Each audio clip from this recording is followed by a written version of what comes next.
In the councils of government, we must guard against the acquisition of unwarranted influence, whether sought or unsought, by the military-industrial complex.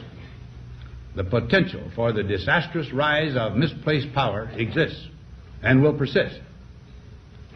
Repeat after me. I, George Walker Bush, do solemnly. When George W. Bush took office in 2000, he brought with him Vice President Dick Cheney, Secretary of Defense Donald Rumsfeld, and Deputy Secretary for Defense Paul Wolfowitz, all of whom had served together previously in the administrations of Ronald Reagan and George H.W. Bush. Paul Wolfowitz, in particular, had long been recognized as the intellectual force behind a radical neoconservative fringe of the Republican Party. For years, Wolfowitz had been advancing the idea that the United States should reconsider its commitments to international treaties, international law, and multilateral organizations such as the United Nations. A radical plan for American military domination first surfaced during the administration of George H.W. Bush. In 1992, Paul Wolfowitz, working in the Department of Defense, was asked to write the first draft of a new national security strategy, a document entitled the Defense Planning Guidance.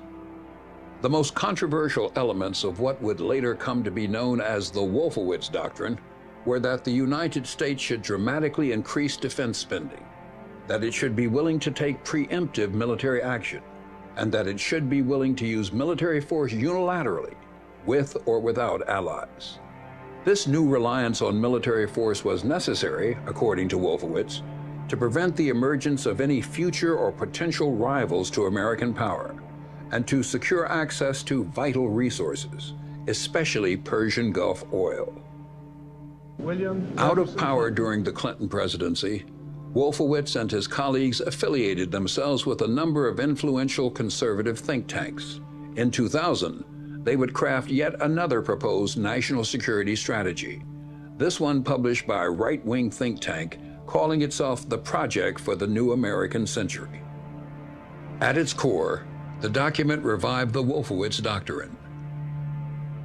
It called on the United States to increase the military budget by up to $100 billion, to deny other nations the use of outer space, and to adopt a more aggressive and unilateral foreign policy that would allow the United States to act offensively and preemptively in the world. The elimination of states like Iraq figured prominently in this grand vision. But even these hardline conservatives knew that the Wolfowitz Doctrine was likely too radical to win the support of the foreign policy establishment, their own Republican Party, and the American people. In their defining document, written in September of 2000, a full year before 9/11, they acknowledged that the process of transformation, even if it brings revolutionary change, is likely to be a long one, absent, in their own chilling words, some catastrophic and catalyzing event, like a new Pearl Harbor. 1 year later, that event would arrive. Just 5 hours after American Airlines Flight 77 struck the Pentagon, and without any evidence linking Saddam Hussein to the attacks of 9/11, Defense Secretary Donald Rumsfeld was already ordering his aides to draw up plans for striking Iraq. The notes quote Rumsfeld as saying he wanted best info fast, judge whether good enough hit SH, meaning Saddam Hussein. Go massive, Rumsfeld continued in the notes. Sweep it all up, things related and not. Soon after September 11th, Defense Secretary Donald Rumsfeld set up a small intelligence office in the Pentagon, the Office of Special Plans, to create the rationales for the already planned attack on Iraq, to convince people that Saddam Hussein possessed weapons of mass destruction and that he was linked to Al-Qaeda and 9/11. In this century, when evil men plot chemical, biological, and nuclear terror, a policy of appeasement could bring destruction of a kind never before seen on this earth. Terrorists and terrorist states do not reveal these threats with fair notice in formal declarations.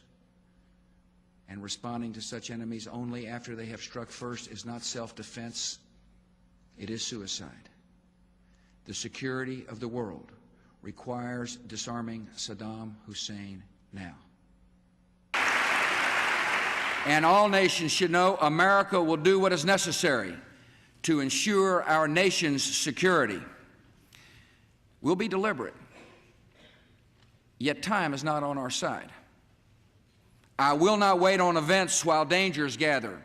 I will not stand by as peril draws closer and closer. The United States of America will not permit the world's most dangerous regimes to threaten us with the world's most destructive weapons. Of Al-Qaeda. Secretly and without fingerprints, he could provide one of his hidden weapons to terrorists or help them develop their own. Before September the 11th, many in the world believed that Saddam Hussein could be contained. The war on terror is, you can't distinguish between Al-Qaeda and Saddam when you talk about the war on terror. We've learned that Iraq has trained Al-Qaeda members in bomb making and poisons and deadly gases. He's a threat because he is dealing with Al-Qaeda. We know that Iraq and Al-Qaeda have had high-level contacts. The United States knows that Iraq has weapons of mass destruction. Any country on the face of the earth with an active intelligence program knows that Iraq has weapons of mass destruction. There is no doubt that Saddam Hussein now has weapons of mass destruction. There is no doubt that he is amassing them to use against our friends, against our allies, and against us. The choice is his. And if he does not disarm, the United States of America will lead a coalition and disarm him in the name of peace. What is the most important thing you want the American people to understand at this important juncture of history? أولاً أن تنقل إليهم بأن شعب العراق ليس عدو. First, convey to them that the people of Iraq are not the enemy of the American people.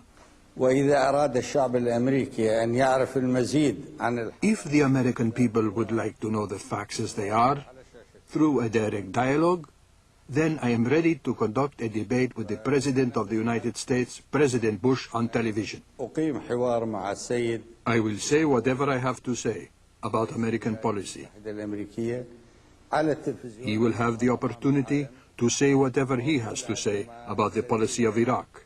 من ملاحظات على السياسة الأمريكية. And this will be in front of the world, on television, in a direct, uncensored, honest manner. In front of, as I said, everyone. And then they will judge what is true and what is false. This is new. The idea is to try to help change the Middle East. Now look, part of the reason we went into Iraq the main reason we went into Iraq at the time was we thought he had weapons of mass destruction. It turns out he didn't, but he had the capacity to make weapons of mass destruction. But I also talked about the human suffering in Iraq, and I also talked the need to advance a freedom agenda. And so my answer to your question is that imagine a world in which Saddam Hussein was there, stirring up even more trouble in a part of the world that had so much resentment and so much hatred that people came and killed 3,000 of our citizens. You know, I've heard this theory about, everything was just fine until we arrived, and then, kind of stir up the hornet's nest theory. It just doesn't hold water as far as I'm concerned.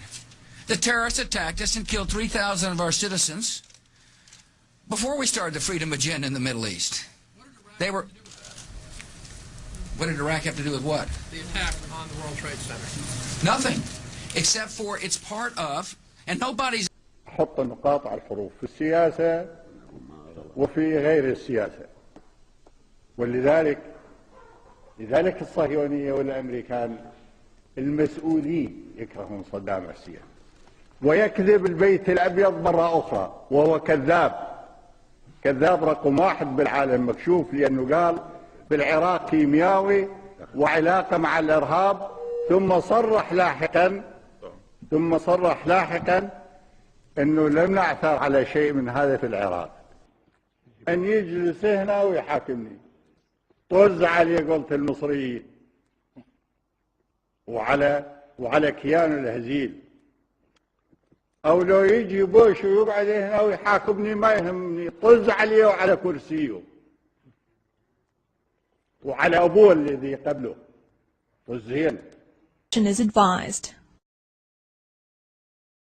The last moments of Saddam Hussein's life, witnesses described the death chamber as loud, chaotic, filled with chatter and shouting. We now know that is true. We've seen a new video of the execution, one that's popping up on several internet sites. You're about to see it too. It was recorded by hand, clearly not with a professional camera, probably a cell phone. We don't know who shot it, who released it, or whether the Iraqi government approves.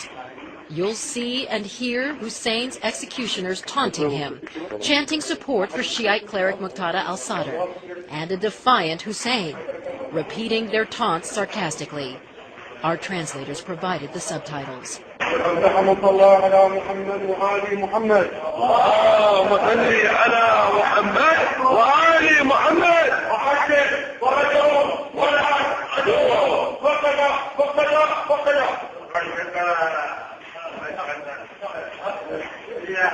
لا جهنم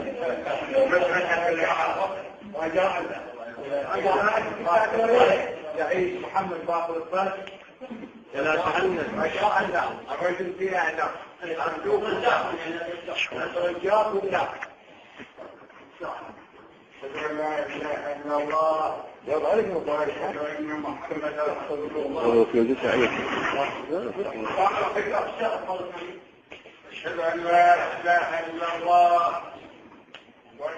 We stop the video at the precise moment Saddam Hussein drops through a trapdoor beneath, and the rope around his neck tightens. There's a few more seconds of shouting and chanting, and then a close-up of Saddam Hussein's face. Carol Lynn, CNN. إذا هذا اليوم أروح يم التمثال يعني أتألم وأنقهر، أقول ليش أنا يعني سقطت هذا الصنم، أعيد الصنم احتمال يعني أصنعه وأعيده لو مخوفا ذولا يقتلوني أرجع.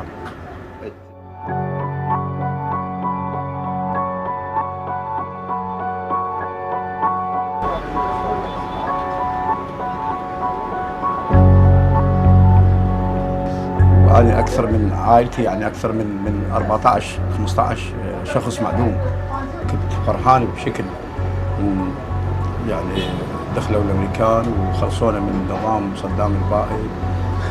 سمعت بأن الأمريكان دخلوا ضواحي بغداد، ففرحت وأخذت المطرقة هو الهمر شاكوت وطلعت بالسيارة، بديت أضرب بالصنم لأن أمنيتي هي أسقط الصنم. قبل ما نسقطه صعد أحد الجنود من شرق آسيا خلى العلم الأمريكي على وجه التمثال، فأنا مقبلي حطيته علم عراقي. حقيقة سنة عن سنة للأسوأ، وبعدين كشفنا ذول الحرامية والأحزاب والقتل والنهب والسلب. قتل صدام بس يعني ما شفنا من مثل هاي الحكومة. راح صدام وجانا 1000 صدام. أحس كأنما إحنا العراق مأخذ من عندنا وبغداد يعني بصورة عامة هم كانوا يدعون بها سقوط بغداد، وهاي الكلمة يعني تأثر من الهواي. لا شك كذابين، أي كذابين لأنه هم دمروا العراق ذول الاثنين بير وبوش، هم رجعونا للصفر، ويمكن أقول لك رجعنا للقرون الوسطى وأكثر. أنا لو مجرم يعني أقتلهم بداية.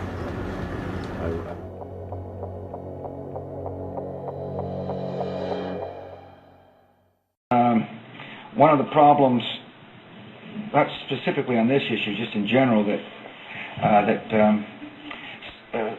put it this way: money trumps peace sometimes. In other words, commercial interests are very powerful interests throughout the world, and part of the issue in convincing people to put sanctions on a specific country is to convince them that it's in the world's interest that they forego their own financial